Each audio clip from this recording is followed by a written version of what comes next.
ناظرین، بریک سے پہلے بات ہو رہی تھی مسز سعدیہ حامد کے ساتھ اسٹریس کے متعلق. یہ بات چیت کا سلسلہ آگے بڑھائیں. مسز سعدیہ، جیسے کہ بات ہو رہی تھی اسٹریس کے بارے میں، تو اسٹریس کے متعلق میں آپ سے یہ پوچھنا چاہوں گا کہ ایک دفعہ جب یہ چیز کلیئر ہو چکی ہے کہ آج کل کی زندگی کے اندر اسٹریس کا عنصر بڑھ چکا ہے اور جس کی وجہ سے شاید ہمیں بیماریوں میں تبدیلیاں بھی نظر آ رہی ہیں اسٹیٹسٹیکلی، تو اس حوالے سے میں پوچھنا چاہوں گا کہ اسٹریس کو مینیج کیا جائے تو کیسے کیا جائے؟ دیکھیں، اسٹریس کو مینیج کرنے کے طریقے دو ہیں. سب سے پہلے میں کہوں گی ہم میں سے جو لوگ بھی اسٹریس میں، سب سے پہلے وہ پن پوائنٹ کریں کہ انہیں اسٹریس ہے کیا، کہاں اسٹریس ہے، کیا اسٹریس ہے، پن پوائنٹ کر لیں. پھر وہی دیکھیں کہ اس کو مینیج کرنے کے ان کے طریقے کون کون سے ہیں، کس طرح وہ اسٹریس کو مینیج کرتے ہیں. اسٹریس کو مینیج کرنے کے دو طریقے ہیں، ایک انہیلدی ہے اور ایک ہیلدی ہے. انہیلدی جو طریقہ ہے اس میں یہ ہے کہ عام لوگوں کو جب اسٹریس ہوتا ہے تو وہ الکوہل زیادہ لینے لگتے ہیں، ڈرگس کی طرف چلے جاتے ہیں، یا پھر وہ سلیپنگ پلس وغیرہ لینے لگتے ہیں، یا بہت زیادہ ٹی وی کے آگے بیٹھ کے ٹی وی دیکھنا شروع کر دیتے ہیں، اوور ایٹنگ شروع کر دیتے ہیں، یا وہ ایگریسو ہونے لگتے ہیں. یہ سارے طریقے انہیلدی ہیں. اسٹریس مینیج تو ہوتا ہے لیکن اس کے افیکٹ میں دوسرا اسٹریس ڈیولپ ہوتا ہے. ٹھیک ہے جی. ہیلدی طریقہ کیا ہے کہ سب سے پہلے آپ یہ دیکھو کہ اسٹریس کیا ہے، اس کا حل کیا ہے. آپ نے 4-5 حل نکالے کہ یہ اس کے حل ہیں، اور اس میں سے پریکٹیکل حل کون سا ہے اس کو پن پوائنٹ کریں. پھر اس کے اسٹیپس کیا ہوں گے. میں عام لوگوں کو جو کہوں گی جو اسٹریس کو کم کرنے کا بہترین طریقہ ہے وہ ہے واک، ایکسرسائز. اگر ہر بندہ اپنی لائف میں واک اور ایکسرسائز کو اپنا لے، ہیبٹ بنا لے، تو میں سمجھتی ہوں 50% ہم اپنی لائف سے اسٹریس کو ختم کر سکتے ہیں. سیکنڈ یہ کہ ہیلدی ڈائٹ کا ہماری لائف میں اسٹریس سے بہت گہرا تعلق ہے. آپ کو پتہ ہے کہ جتنے وائٹامن بی کا جو گروپ ہے پورا، جی. اس کی کمی سے ڈپریشن ڈیولپ ہوتا ہے. اگر ہم اپنی ڈائٹ میں وائٹامن بی کو بڑھا دیں تو ہم اسٹریس کم کر سکتے ہیں. سی سے ہمارا امیون سسٹم ریلیٹ کر رہا ہوتا ہے. اگر ہمارا امیون سسٹم ہمارا ویک ہوگا تو ہمیں میڈیکل پرابلم ہوں گے جو ہمارے لیے اسٹریس کا باعث ہو جائیں گے. پلس یہ کہ کمیونیکیشن کو ہمیں بہت فوکس کرنا چاہیے. اپنے ایموشنس اور فیلنگ کو ایکسپریس کریں. اگر کوئی پرابلم ہے تو اس کو ایکسپریس کریں، اس کو اپنے اندر نہ لے کے جائیں. وہ آپ کا ایک پریشر بنے گا جس کے بعد آپ کے اندر فزیولوجیکل چینجز آئیں گے اور میڈیکل پرابلم ہونا اسٹارٹ ہو جائیں گے. پھر یہ کہ یا تو آپ اپنے آپ کو چینج کر لیں یا پھر انوائرمنٹ کو چینج کر دیں. انوائرمنٹ کو چینج کرنے کے لیے یہ دیکھیں کن چیزوں سے آپ کو پرابلم ہے. فار ایگزامپل ایک انسان ہے، وہ کچھ ایسے لوگ ہماری لائف میں ہوتے ہیں جن کے ساتھ بیٹھنا یا کمیونیکیٹ کرنے سے ہمیں اسٹریس ہوتا ہے، پریشانی ہو رہی ہے. ان لوگوں کے ساتھ کم سے کم بیٹھیں. کچھ جگہیں ایسی ہوتی ہیں جن سے ہمیں اسٹریس ہوتا ہے. فار ایگزامپل اگر ہم شام کے ٹائم پہ نکل رہے ہیں اور ٹریفک میں ہم پھنس گئے، ہمیں بہت اسٹریس ہو رہا ہے، تو اپنے ٹائمنگ کو تھوڑا چینج کریں. اس ٹائم پہ باہر نہ نکلیں جس ٹائم پر آپ کو رش زیادہ مل رہا ہے. یا کچھ جگہیں ایسی ہوتی ہیں، کچھ ٹاپک ایسے ہوتے ہیں. فار ایگزامپل کچھ لوگ ہیں پالیٹکس پہ جب بات کر رہے ہوں تو وہ اسٹریس میں آ جاتے ہیں. کچھ ریلیجس کے ٹاپک پہ بات کرتے ہیں تو اسٹریس میں آتے ہیں. ان ٹاپک کو اوائڈ کرتے ہیں. تو یہ تو ہمارا مینجمنٹ ہو گیا جب ہم انوائرمنٹ چینج کریں گے. ایک ہوتا ہے کہ ہم اپنے آپ کو چینج کریں. اپنے آپ کو چینج کرنے کے لیے جو بیسک چیز ہے، اپنے تھنکنگ کو پازیٹیو کریں. جتنی نیگیٹو تھنکنگ ہے وہ ہمارے اندر نیگیٹو ایموشن ڈیولپ کر رہی ہوتی ہیں. اگر ہم ان تھنکنگ کو پازیٹیو کریں گے تو ایک تو ہم خود پریشان کم ہوں گے، دوسرا ہمارا ریلیشن شپ بہتر ہوگا، تیسرا یہ کہ ہمارا اپنا بیہیویئر بہتر ہو جائے گا، ہم ریلیکس ہوں گے. مطلب ایک آدمی کے نیگیٹو بیہیویئر کو سوچ کے ہم پریشان ہو رہے ہیں، جس کے بارے میں سوچ رہے ہیں وہ ریلیکس ہے، اس کے بیہیویئر کو سوچ کے ہم پریشان ہو رہے ہیں. اب جس بندے نے آپ کے ساتھ برا کیا ہے کبھی نہ کبھی اچھا بھی کیا ہوگا، آپ اس اچھے بیہیویئر کو یاد کر لو. اچھے بیہیویئر کو یاد کرو گے تو یقیناً آپ خود بہتر بھی فیل کرو گے اور ریلیشن بھی آپ کا صحیح رہے گا. تو یا تو اپنے آپ کو چینج کریں یا انوائرمنٹ کو چینج کریں. تو یہ بہترین طریقہ ہے اسٹریس کو مینجمنٹ کرنے کا. ایکسرسائز ہے، واک ہے، ڈائٹ ہے، کمیونیکیشن ہے، سوشلائزیشن ہے. ہماری لائف میں جیسے فن کا ٹائم بہت کم ہوتا ہے، ہم مشین کی طرح کام کر رہے ہوتے ہیں. اگر ہم مہینے 2 مہینے میں ایک دفعہ پروگرام بنائیں آؤٹنگ کا، باہر لنچ پہ چلے جائیں، کبھی کسی پکنک پر ہم چلے جاتے ہیں، تو یہ تمام چیزیں ایسی ہیں جو ہمیں بہت ریلیکس کر رہی ہوتی ہیں. ان کی امپورٹنس کو لوگ اتنا جان نہیں پا رہے ہیں. حالانکہ میں سمجھتی ہوں کہ ہم ان چیزوں کو اپنی لائف میں لے کر آ جائیں تو ہم بڑی حد تک اپنے آپ کو اسٹریس سے بچا سکتے ہیں. تو ہیلدی طریقہ یوز کرنا چاہیے، انہیلدی نہیں ہونا چاہیے ہمارے اسٹریس کو مینیج کرنے کا طریقہ. اچھا، اسی طرح سے آپ نے تذکرہ کیا تھا واک کا یا فزیکل ایکٹیویٹی کا. اس کے حوالے سے ایک چیز میں پوچھنا چاہوں گا کہ وہ لوگ جو بہت زیادہ ڈسٹربڈ ہوتے ہیں سوچوں کی بنیاد پر، ان میں نے ایک عجیب سی عادت دیکھی ہے کہ رات کو سونے سے پہلے وہ اپنے کمرے میں واک کرنا شروع کر دیتے ہیں. اور بڑی پریشان کن واک ہوتی ہے، مطلب اس کے اندر کہیں ریلیکسڈ فیلنگ نہیں آ رہی ہوتی. تو کیا یہ ایک ابتدائی علامت ہو سکتی ہے کہ آپ چین سے نہ بیٹھ پا رہے ہوں؟ دیکھیں جب اسٹریس ہوتا ہے نا تو بیسیکلی ہوتا کیا ہے کہ ہماری باڈی میں جو چینجز آتی ہیں، اسٹریس بیسیکلی فائٹ اور فلائٹ کے اصول پہ ورک کر رہا ہوتا ہے. جی. جب ہم اسٹریس میں ہوتے ہیں تو ہمارے اندر کام کرنے کی وہ انرجی آتی جو ہم عام حالات میں نہیں کر سکتے. اسٹریس آیا، ہماری باڈی میں انرجی آ گئی، ٹھیک ہے. وہ انرجی ہمیں اس سے فائٹ کرنے کے لیے ہمیں ہیلپ کر رہی ہے، پریپیئر کر رہی ہے اور ہیلپ کر رہی ہے، اور ہم بڑے آرام سے نکلتے ہیں اس سے.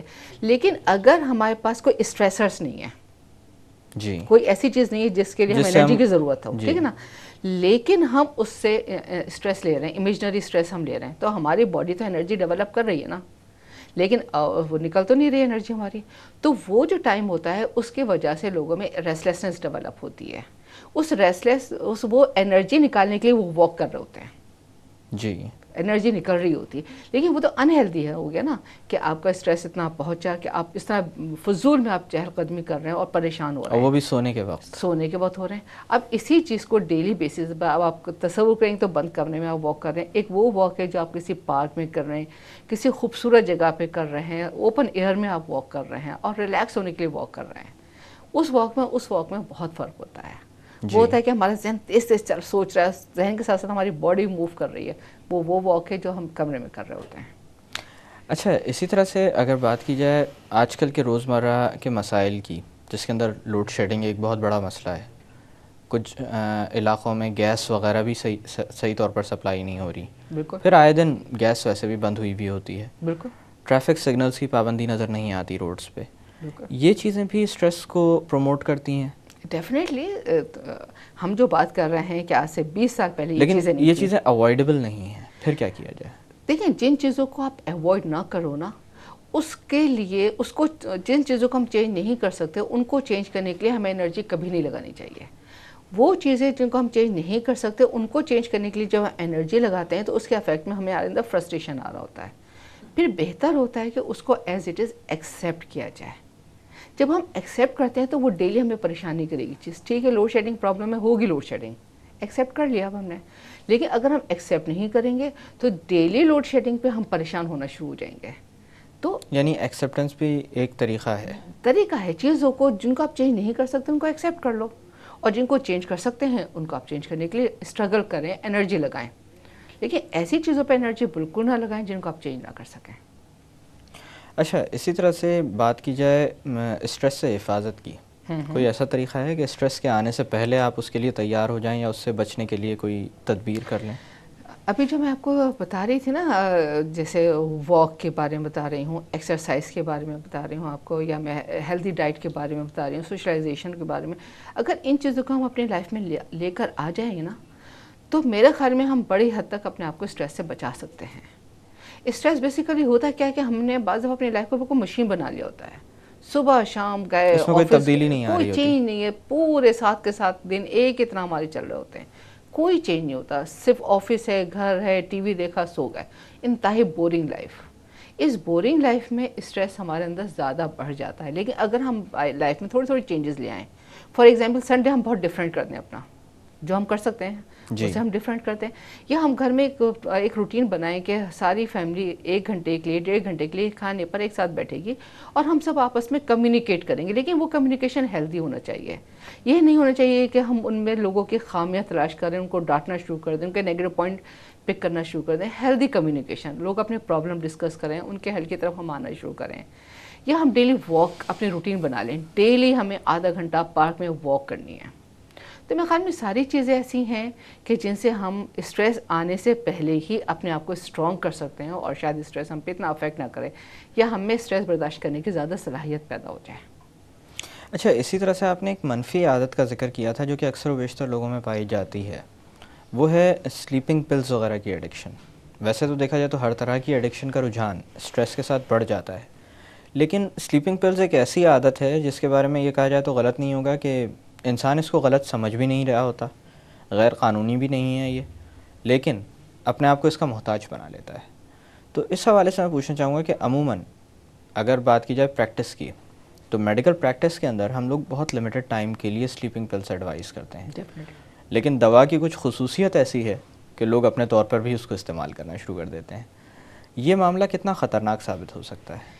دیکھیں اپنے طور پہ لوگ کب یوز کرنا شروع کر دیتے ہیں جب ہمارے میڈیکل اسٹور بغیر پرسکرپشن کے ان دوائیوں کو دینا شروع کرتے ہیں. آپ کو پتہ ہے میرے پاس ایک پیشنٹ ہے, نام نہیں لوں گی میں, اس پیشنٹ کا بڑا پرابلم ہی یہ ہے کہ وہ جاتی ہے میڈیکل اسٹور پہ اور وہ کہتی ہے مجھے 40 زینکس چاہیے, 40 ایٹیون چاہیے, اور شاپ والے اس کو میڈیکل اسٹور والے آرام سے اس کو دے رہے ہیں. وہ ڈیلی جا کے پلس لے رہی ہے اور ڈیلی وہ لوگ دے رہے ہیں بغیر کسی پرسکرپشن کے.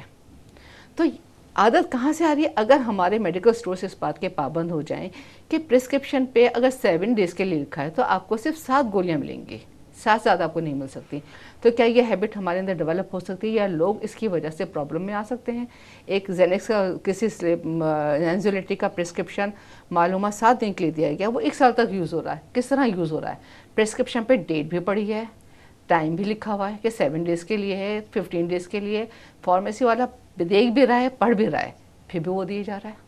تو ہمارے ہاں دونوں کو ضرورت ہے, پیشنٹ کو بھی ضرورت ہے کہ جتنا ڈاکٹر ٹائم کے لیے کہتا ہے اتنے ہی ٹائم کے لیے یوز کرے. اس سے بڑھ کر میں ریکویسٹ کروں گی سارے میڈیکل اسٹور والوں سے, پلیز, بہت سے لوگوں کو بہت نقصانات ہو رہے ہیں, تو یہ پریکٹس ہمارے ہاں بالکل نہیں ہونی چاہیے, اور یہ ان ایتھیکل ہے, ڈیفینیٹلی ان ایتھیکل ہے, جو نہیں ہونا چاہیے. میرے خیال سے ان لافل بھی ہے. ان لافل بھی ہے. مسز سعدیہ, یہاں پہ تھوڑی دیر کے لیے باتوں کا سلسلہ روکتے ہیں. ناظرین, وقت ہوا ایک چھوٹی سی کمرشل بریک کا. بریک سے واپس آ کر اسٹریس کے متعلق مزید بات کی جائے گی. Stay with us.